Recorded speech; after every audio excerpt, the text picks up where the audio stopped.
Welcome to Noosa height apartment மாமே. இங்க இருந்து துவாஸ் செக் பாயிண்ட்க்கு வெறும் 10 நிமிஷம். இங்க இருந்து கிலாங்பாத்தா பஸ் ஸ்டேஷனுக்கு வெறும் 5 நிமிஷம். Hi guys, welcome back to another bang video guys. இன்னைக்கு நம்ம கிலாங்பாத்தால இருக்கிற நூசா ஹைட்னு சொல்ற ஒரு அபார்ட்மெண்ட் பார்க்க வந்திருக்கோம் guys. இங்க வீடு நமக்கு கிட்ட எக்கச்சக்கமா இருக்கு.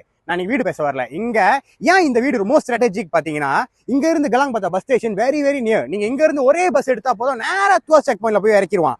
அதே நீங்க மோட்டர் பைக் பாய்க்கிறீங்களா கைஸ், நான் 10 நிமிஷம் கூட சொல்ல மாட்டேன். நீங்க வேகமா போறவங்களா இருந்தா ஜுப் அப்படின்னு ஒரு 8 நிமிஷம் 7 நிமிஷம் போய் சேர முடியும் கைஸ். இங்க பாருங்க, இங்க பிளாக் இ நம்ம கிட்ட ஒரு நான் நினைக்கிறேன் 5 வீடு இருக்கு கைஸ். 5 வீட்ல லாஸ்ட் வீக் 2 பேர் புக்கிங் போட்டிருக்காங்க.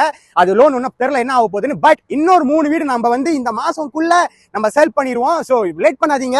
ஏன்னா இங்க எப்படி முடியும்னா பட்டு பட்டு பட்டு பட்டுன்னு வீடு முடியும். ஸோ உங்களுக்கு அபார்ட்மெண்ட், அதாவது கிலாங்பாத்தா, மறுபடியும் சொல்றேன், கிலாங்பாத்தால நூசா ஹைட் இங்க இருந்து துவாஸ் செக் பாயிண்ட்க்கு 10 நிமிஷம், கிலாங்பாத்தா பஸ் ஸ்டேஷனுக்கு 5 நிமிஷம். இந்த வீடு உங்களுக்கு வேணுமா? நீங்க வியூ பண்ணணும், உங்க டாக்குமெண்ட் கரெக்டா இருக்கான்னு பார்க்கணும். அதுக்கு என்ன நீங்க பண்ணணும்னா எங்களை புலனம் பண்ணணும். அப்பதான் கரெக்டான அந்த பிளான் போட்டு கொடுத்து இந்த வீடை வாங்குறதுக்கு நாங்க உங்களுக்கு சொல்லுவோம். Alright, think property, think 6D.